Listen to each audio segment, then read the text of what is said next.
হরে কৃষ্ণা বন্ধুরা, কেমন আছে সকলে? আশা করি তোমরা প্রত্যেকে ভালো আছো। আমি অনেক অনেক অনেক ভালো আছি।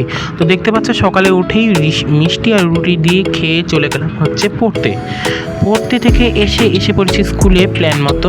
তো স্কুলে রেজিস্ট্রেশনের সাইন ছিল, রেজিস্ট্রেশনের সাইন করে আমরা চলে এসেছি জুডিওতে। তো স্টুডিওতে দেখে শুনেছি সেল লেগেছে, তো সত্যি দেখলাম সেল লেগেছে। কেন? কারণ কিছুই নেই, প্রায় সব শেষের দিকে, আর এগুলো সব ক্যান্সেলেশনের খাতায় চলে গেছে। তো আমার তেমন কিছু এখানে পছন্দ হয়নি, তাই আমরা সোজা বাইরে চলে এসেছি।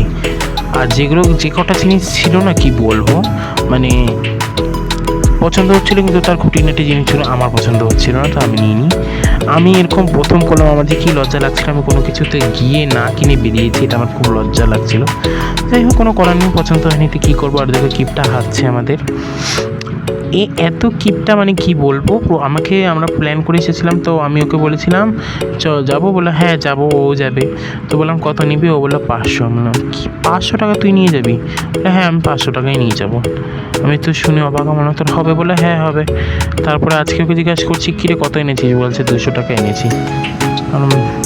200 টাকা, ও যেহেতু 500 টাকার গোটা শপিং হয়ে যাবে, তাহলে 200 টাকা দিয়ে একটা টি শার্ট তো নিতেই পারে, নিবে তাহলে ভালো কথা। তারপরে যখন আমি বললাম কিরে আমাকে ফুচকা খাওয়া, তখন কিপটা আমাদের বলছে যে আমি তো 20 টাকাই আনছি, গাড়ি ভাড়া দিয়ে দিলাম, আমার কাছে আর নেই। তাহলে ভাবো মানুষ কতটা কিপটা হলে এরকম করে। আর কি বলবো, এরকম কিপটা বন্ধু কিন্তু কেউ বানিও না। আরে না, এরকম কেউ ভেবো না, আমি এটা সিরিয়াস মাইন্ডে বলিনি, জাস্ট আর কি করলাম, এটাই আমার একটা কন্টেন্ট হয়ে গেল, তার জন্য এটা বললাম, শেয়ার করলাম তোমাদের সাথে গল্পটা। তাই বলে কিছু কিপটা বলো না। কেন কিপটা বলো না? কারণ ও এর আগেই শপিং করে নিয়েছে, আমাকে বলেনি, ও একাই ওর মা বাবার সাথে গিয়ে শপিং করে নিয়েছে, সুতরাং ও আজকে আর কিছু কিনবে না। এটা জাস্ট আমি কন্টেন্টের জন্য বললাম। ওখানেই দেখতে পাচ্ছি ওরিয়েন্ট জুয়েলার্স, অনেক বড় একটা শোরুম এখানের। তো যেখানে যাওয়ার সৌভাগ্য এখন আমার ঘটেনি, আশা করি একদিন যাব। তোমরা আশীর্বাদ করো, পাশে থেকো, আশীর্বাদ না করো পাশে থেকো।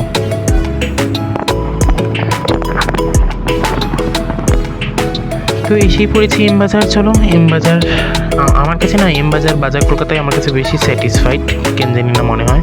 তো এম বাজারের ভিতরে ঢুকে অনেক ঘোরাঘুরির পর আমি এই টাইপের জামাগুলো পেয়ে গেছি।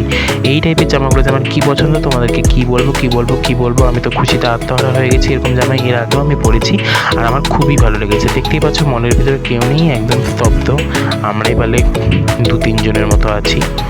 তো এই দুটো কালারের মধ্যে কোন কালারটা ভালো লাগছে বলো তো?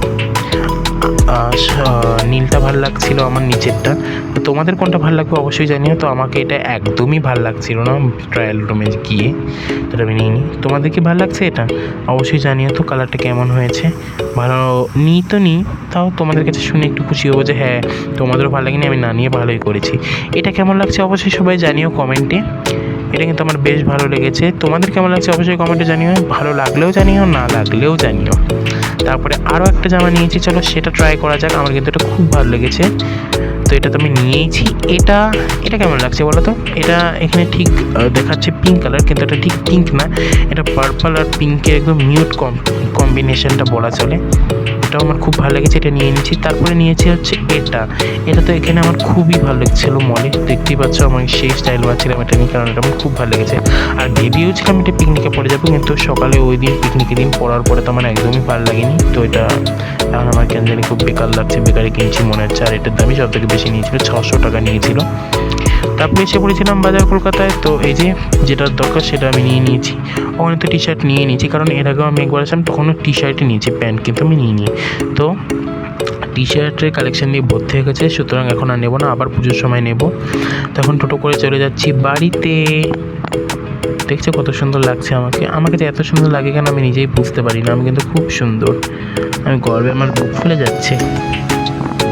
তো টোটো করে এখন চলে যাচ্ছি বাড়ি। অরিত্রও ওদিক দিয়ে বাড়ি চলে গেছে, আর কোনো কিছু আমাদের খাওয়া হয়নি। আবার সেদিনকার মতো আমাকে ওইটুকুনি খেয়ে আমাকে আসতে হচ্ছে বাড়িতে। আর কটার সময় বাড়িতে এসেছি জানো? কম করে 4টা বাজে, সেরকম টাইমে আমি বাড়ি এসেছি। ভাবো, মানে আমার মার্কেট গেলে টাইম লাগবে। আমি কিন্তু মার্কেটে অনেক কিছু কিনেছি, সেগুলো আমি একটাও ভিডিও করতে পারিনি, কেন জানি না করতে পারিনি, আমি নিজেও জানি না। তোমাদের অন্য একটা ভিডিওতে দেখাবো নি। তো এটা কোন জায়গা কেউ বলতে পারবে? অবশ্যই কমেন্টে জানিও এটা কিন্তু কোন জায়গা। যারা শিলিগুড়িতে থাকা তারা যদি এই জায়গাটা না আছে না, তাহলে বলবো তোমরা শিলিগুড়ি নামে কলঙ্ক। এটা কোন জায়গা অবশ্যই কিন্তু আমাকে কমেন্টে জানিও। এটা একটা খুব প্রসিদ্ধ জায়গা আর খুব যানজট চলাচল রাস্তা। তো এখানে আমি রাত্রেবেলা এসে পড়েছিলাম হচ্ছে নিমকিনিতে। আজকের ভিডিওটা এই পর্যন্তই। ভালো লাগলে লাইক কমেন্ট শেয়ার করে নেবো, সাবস্ক্রাইব করে নিও।